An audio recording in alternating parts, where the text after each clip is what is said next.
શ્રી ઉપપ્રમુખ શ્રી અમારા સદસ્યશ્રીઓ આમંત્રણને માન આપી પધારેલા મહેમાનો શાળાના બાળકો હોમગાર્ડના જવાનો ખાસ કરીને દર વર્ષે હું જોઉં છું કે ફરજિયાત હાજરી હોય એવા નિલેશભાઈ સુમનભાઈ અમારા એક્સ સેનેટરી ઇન્સ્પેક્ટર ધર્મેન્દ્રભાઈ ખાસ આ તબક્કે હું એમને યાદ કરું છું।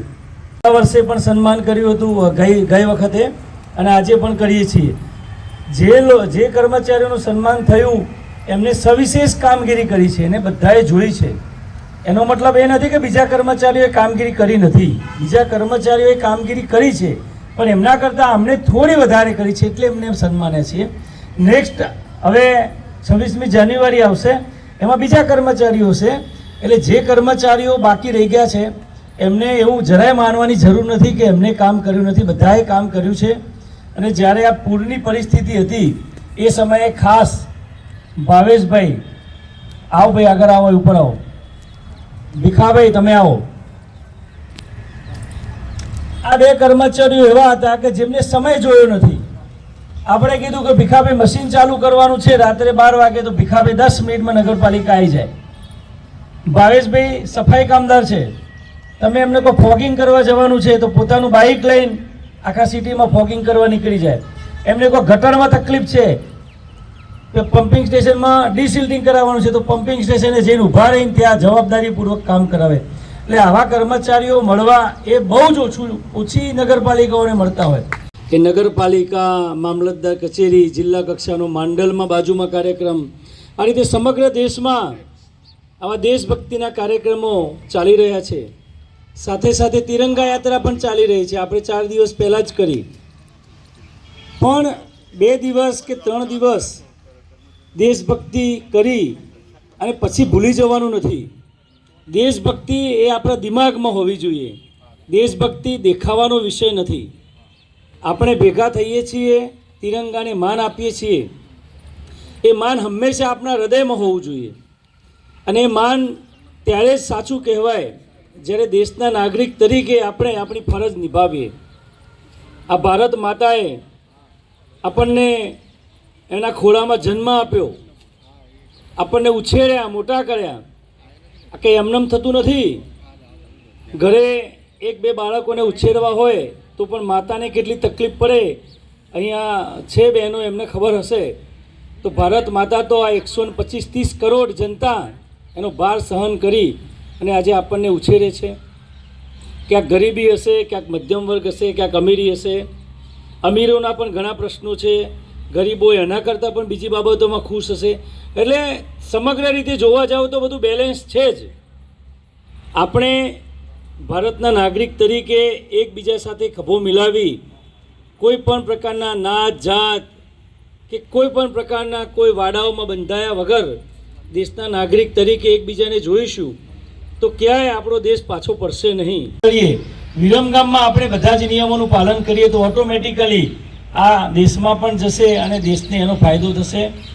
ખાસ કરીને આપણે સફાઈ, ગટર વ્યવસ્થા, સારા રોડ રસ્તા, લાઇટની વ્યવસ્થા, આ નગરપાલિકાની જે પ્રાથમિક અમારી ફરજ છે એ ફરજ પરિપૂર્ણ કરવા માટે નગરપાલિકા એકવાર કામ કરાવી દે એનાથી પૂરું થઈ જતું નથી, પણ નાગરિક તરીકે આપે પણ જે નગરપાલિકાએ વ્યવસ્થા ઊભી કરી હોય એ વ્યવસ્થા સારી બને, એ ટકી રહે, એ જોવાની જવાબદારી નાગરિક તરીકે આપણી પણ છે।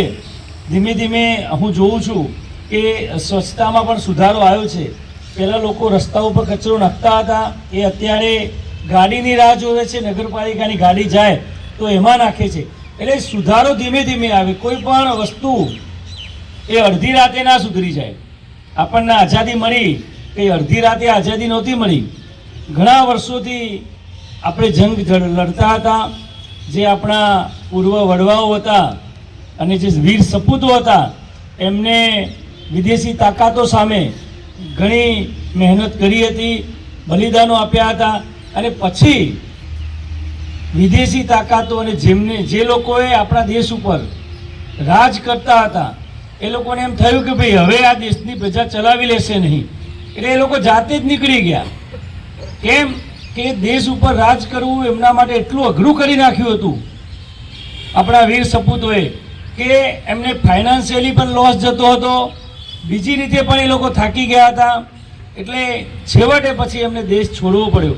જ્યારે અત્યારે આપણી પાસે આપણા દેશનો હવાલો છે, પ્રજાસત્તાક તંત્ર છે, આપણા ચૂંટાયેલા પ્રતિનિધિઓ છે, ત્યારે નગરપાલિકા જે કામ કરે કે નગરપાલિકાના પ્રમુખ હોય કે કાઉન્સિલર હોય એ કામ કરે એટલે નાગરિક તરીકે તમે જ કામ કરો છો. આનું નામ લોકશાહી.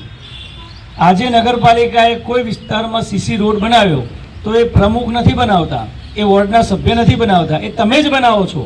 તમારા ચૂંટાયેલા પ્રતિનિધિએ નક્કી કર્યું કામ એ તમે જ નક્કી કર્યું. આનું નામ લોકશાહી છે. આ શાસન કોઈ પ્રમુખનું નથી, કેવું પ્રમુખનું નથી. આ શાસન તમારું જ છે અને તમારે જ ભોગવવાનું છે. એટલે જેટલી સારી વ્યવસ્થાઓ વિરમગામમાં થાય એટલો પ્રયત્ન નગરપાલિકા તરફથી અમે કરીએ છીએ.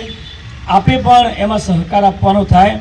અમારા બધા જ નવનિયુક્ત કાઉન્સિલરોને પણ આજના દિવસે ખાસ શુભેચ્છા આપવાની, એ બધા જ ઉત્સાહી છે. આટલો બધો ભારે પૂર આવ્યું, ઉપરવાસથી પાણી આવ્યું, 5-10 દિવસ તકલીફ પડી, પણ ક્યાંય અમારા સુધી એવો મોટો માહોલ બન્યો નથી કે મોટી રજૂઆતો આવી નથી.